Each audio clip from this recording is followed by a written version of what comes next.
Hello friends, how are you? Welcome back to Krishna's Academy. In previous class, we studied about the simple permanent tissue. Our today's topic is complex permanent tissue. So let's start it. Complex permanent tissue or the vascular tissue. Why these are named as?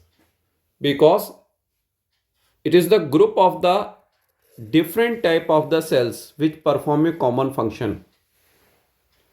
That's why it is called as complex permanent tissue and also called the vascular tissue or transported tissue. Why? Because it helps in the transportation of water, minerals and the organic solutes, means the food. That's why these are called as the complex permanent tissue or the vascular tissue. Now, types of the complex permanent tissue. Complex permanent tissue divided into two main categories. One is called as xylem, another is named as the phloem. Xylem and phloem are collectively called as the complex permanent tissue or the vascular tissue. Now, one by one we will discuss it. First one is xylem. It is dead tissue. There are four main elements of the xylem: xylem parenchyma, xylem fibers, trachea and vessels. Out of these, the three are dead, only one is living. So overall the nature of the xylem is dead. It is also called headrome. Another name for the xylem which is used, it is headrome. Now, first of all we will discuss the types of the xylem on the basis of their origin and the development. And there are two main broad groups.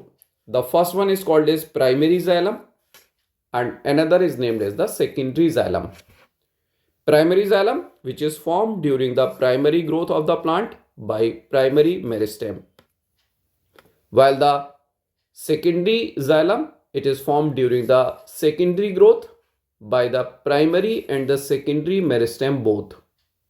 Both the type of the meristem will take part in the formation of the secondary xylem during the secondary growth. Now, primary xylem is once again divided into two main categories. One is called as protoxylem and another name is metaxylem.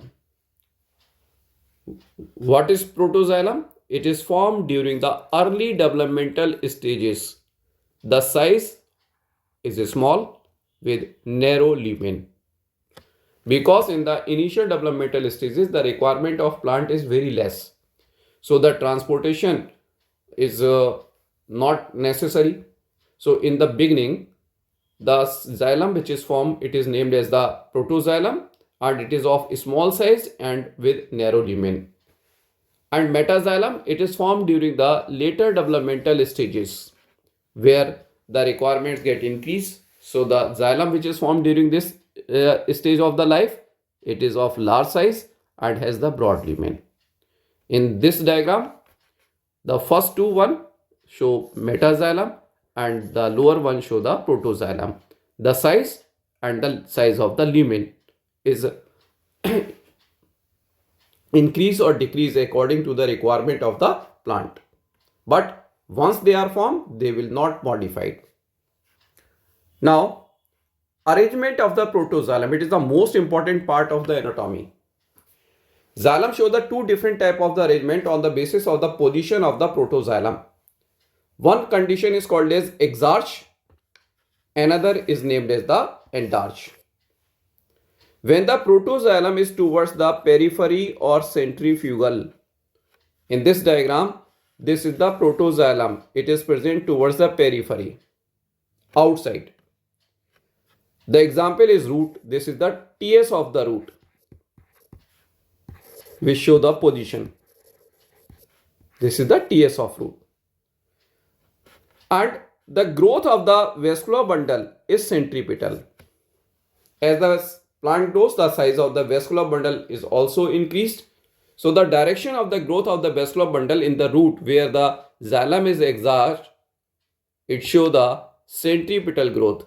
First the protoxylem is formed, then the metaxylem formed, then the growth of the bundle takes place from periphery to center. This is the centripetal.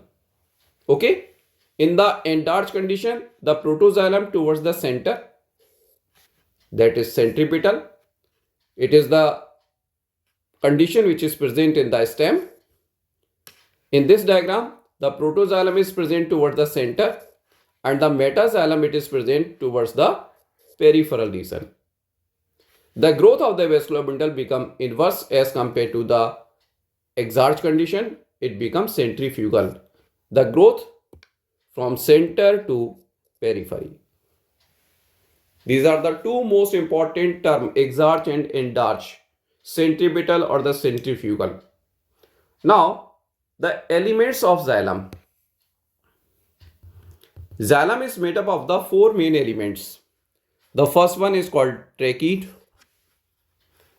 Another is called as vessel, xylem parenchyma and xylem fibers. Out of these, the first three, not the first three, sorry.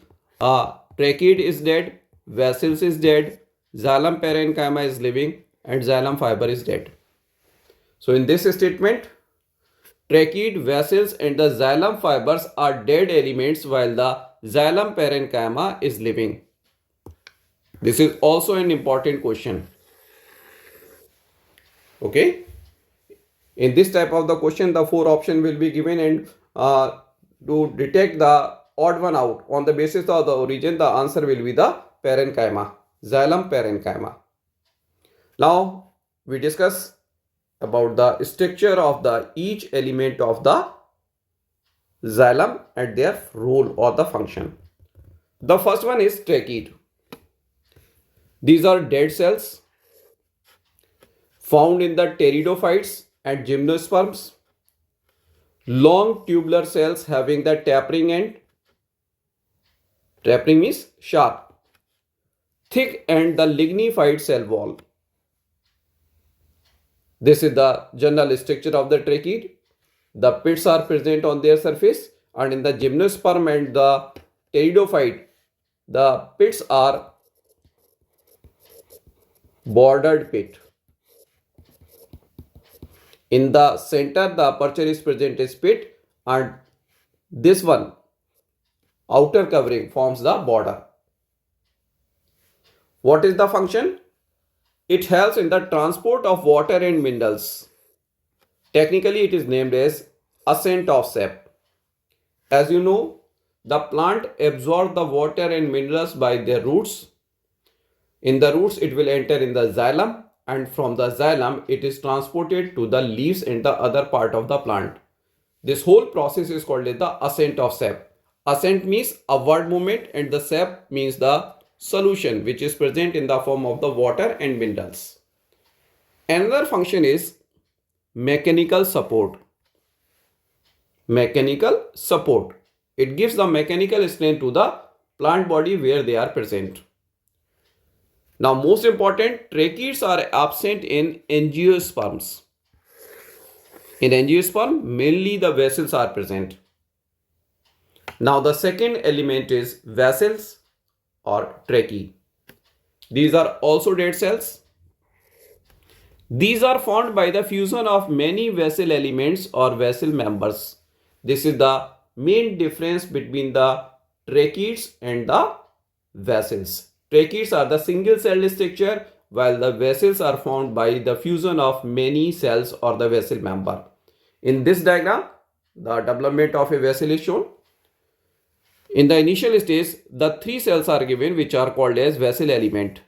In the initial stage, all are living. But during the development, they become dead due to the formation of the secondary cell wall or the deposition of the lignin. The cytoplasm, nucleus and all the components get disintegrate, and the partition between these two cells, it also get disintegrate, and they form a complete structure by the fusion of the three vessel member. This is called as the vessel. On the transverse wall, the perforations are present. These are the perforation through which the movement will take place from one vessel to another vessel. And this is the diagram which are shown in your books. This is a matured vessel. These are the transverse perforated plates on the ends of the vessel. Now, next important feature, highly lignified cell wall showing the various type of the thickenings. Different pattern of the thickenings are present. They may be annular, they may be spiral, they may be reticulate, they may be pitted. There are several types of the pattern, and these are the characteristic feature of a special type of the family. And next one, found in angiosperm but absent in the three families of the angiosperm: tetracentraceae, tococentraceae, and the ventraceae. These are the exception in which the vessels are absent. And exceptionally, the vessels are also present in some pteridophytes, especially in the few species of the Selaginella and the Pteridium, and in some gymnosperm order Nettales. Nettale is the group of the gymnosperm in which the tracheids are absent but they have the vessels, so they are called advanced gymnosperm, highly evolved gymnosperm near to the angiospermic plants. Next, or the third component is xylem parenchyma. It is living parenchymatous cells, forms the medullary rays or the pith rays. Medullary rays are formed by the xylem parenchyma. Now the next one, function, transport of the water minerals. Like transport of water mineral means ascent of sap, and due to the living nature, parenchyma helps in the storage of the materials.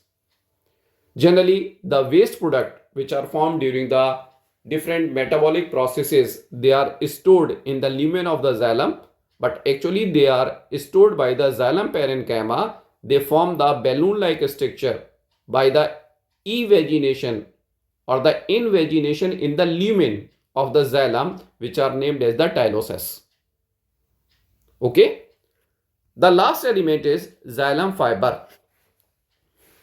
Xylem fiber is the dead tissue and it is sclerenchymatous fibers. These are sclerenchymatous fibers. Function, mechanical support. The xylem fibers do not help in any type of the transport. They help to make the plant part harder and they gives the mechanical support to the plant parts. This is all about the first type of the complex tissue, that is the xylem. Now the second one is phloem. It is also named as the leptome or the bast. Okay, leptome or the bast. Now again, like the xylem, phloem is also divided into two main categories: primary phloem and the secondary phloem. Condition is same. Formed during the primary growth by the primary meristem, it will be the primary phloem, and the secondary phloem is formed during the secondary growth by the primary and secondary meristem both. Okay, and again, like the primary xylem, the primary phloem is also divided into the protophyllum and the metaphyllum. Protophyllum is formed during the early developmental stages and it is of small size, and it is formed during the later developmental stages and it is of large size. In the protophyllum, the size like this, but in the metaphyllum, the size get increased. The cells are complete, filled with the cytoplasm. This is the main property. Here, lumens are absent. Lumen is the characteristic feature of the dead cells. Lumen is nothing. It is the empty space which is created by the disintegration of the protoplasm of the cell. Now, elements of the phloem. There is a big difference in the angiosperm and the gymnosperm regarding with respect to the elements of the phloem. Firstly, we will discuss about the angiosperm. In angiosperm, the four elements are sieve tubes, companion cell, phloem parenchyma, phloem fibers. Sieve tube are the living cells, companion cell also living, parenchyma is also living, and the fiber are dead. So the nature of the phloem, like the xylem, is living. Xylem was the dead tissue, but the phloem is treated as a living tissue. In the gymnosperm, the four elements are sieve cells, albumin cells, phloem parenchyma, and phloem fibers. Phloem parenchyma and phloem fibers. These are the four main elements. Okay, means the difference between the gymnosperm and the angiosperm is in the gymnosperm, sieve cells and the albumin cells are present, but in these two cells, in gymnosperm, the living condition is present, but in angiospermic plant, in place of these two cells, the sieve tube and companion cells are formed. Okay, so this is the major difference in the number of elements or the type of the elements in case of the gymnosperm and angiosperm.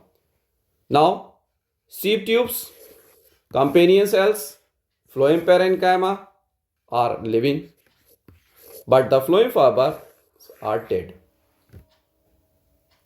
Now, the most important one, sieve tube and companion cells are the twin cells. They have common ancestry because both develops from the common mother cell. In this diagram, the development of the sieve tube and the companion cell is shown in a very short. This is the mother cell, which is a complete cell having the cytoplasm and the nucleus. Now, a special type of the division takes place is in this mother cell. Only the cytokinesis will take place and it makes a partition between the two cells. The wall is perforated. In a one cell, the nucleus and cytoplasm is present. In the other part, only the cytoplasm is present, nucleus is absent. The enucleated part will form the sieve tube, act as sieve tube, and the nucleated part act as the companion cell. That's why these are called as the twin cells. Now discuss one by one the role of the different elements of the phloem. First one is sieve tubes. First is these are living cells, enucleated without nucleus. These are truly enucleated cells. In our body, the matured mammalian RBC, these are also enucleated, but these are not truly enucleated because in RBC, in the early stage when they are formed, they have nucleus, but during the development, the nucleus get disintegrated. But in the sieve tubes, the nucleus is not present from its beginning. Both are enucleated, but there is a big difference in their development. Now, having pores on their transverse plate, these plates are called sieve plates and the pores are called as the sieve pores. Okay, in this diagram, this is the sieve plate and these are the sieve pores. This is the longitudinal section of the phloem. Same, this is the sieve plate in the transverse section and these are the sieve pores. Okay, and cytoplasm of the sieve tube is rich in sucrose, boron and the P protein. High amount of the sucrose which is present in the sieve tube confirms the carbohydrates are transported in the plants mainly in the form of the disaccharide, especially in the form of the sucrose, not in the form of the glucose. and the boron helps in the process of the translocation or the transport of the food. Now the P proteins, these are the special type of the protein which are present in the cytoplasm of the sieve tubes only. P represents the phloem. The proteins which are present in the phloem cytoplasm only, these are named as the P protein. And what is the role of the P protein? They will form the callose pad or callose plate. Callose pad and callose plate. They are very important. What is the role of the callose pad and how and when they are formed? As you know, the rate of photosynthesis varies in the winter or the autumn and the spring season. In the spring season, the high amount of the sugar is formed. That's why it required the more phloem or the active phloem having all the seed pores open. But during the autumn, when the rate of the photosynthesis get decreased, some pores become closed due to the formation of the callose pad. What will happen? This is the seed plate and these are the seed pores. Some of the pores get plugged by the deposition of the callose sugar during the autumn. When the spring season comes again, the rate of photosynthesis get increased. They get dissolved by the activity of an enzyme which is named as callase. And when all the pores are plugged and the whole plate get covered by the pad-like structure which is made up of the callose, this is called as the callose pad. These are formed in the injured part of the plant to prevent the loss of the food. There is no requirement to dissolve them. So the P protein is very helpful. Now the function of the sieve tube, it helps in the transport of the food or the organic solute which is synthesized by the plant during the photosynthesis. From the leaves they are transported to the root and the other part of the plants. Now the companion cell. As we discussed, the companion cell and the sieve tubes are the twin cells, and each sieve tube has a companion cell on its one of the lateral side. These cells are living, nucleated means the complete cell, and the most important one, the common lateral wall between the sieve tube and the companion cell have perforations or plasmodesmata. These areas are called as the pit field. In this diagram we can show like this. These are the plasmodesmata or pores, and this complete area is called as the pit field, which is with plasmodesmata on their common lateral wall. So this common lateral wall which have perforation, so this area is called as the pit field. Now function, it maintains the pressure gradient in the sieve tube, and this pressure gradient is very important for the movement of the food from one sieve tube to another. And it also controls all the activity, means all the metabolic activity of the cell. Next one is the phloem parenchyma. It is also living, found in the primary and secondary phloem both, but mainly absent in the monocot. Function, radial transport. Next one, phloem fibers. These are also called as bast fiber because the phloem is also named as the bast. These are dead, sclerenchymatous fibers, unbranched, only present in the primary phloem. Function, mechanical strength. Commercial use क्या है? They are used in the formation of the ropes, mats, etc. Especially the fibers which are obtained from the jute, flax and the hemp. They have great economical value. So this is all over discussion about the complex permanent tissue. Today's topic is completed here. Not just the topic, we have now completely covered the tissue topic in plant anatomy. I hope all the type of the tissues are clear to you, and well, also practice question on these. So that's all for today. Thank you. And yes, the same request again. Please subscribe to this channel, like it, and share it with as many people as possible. Thank you.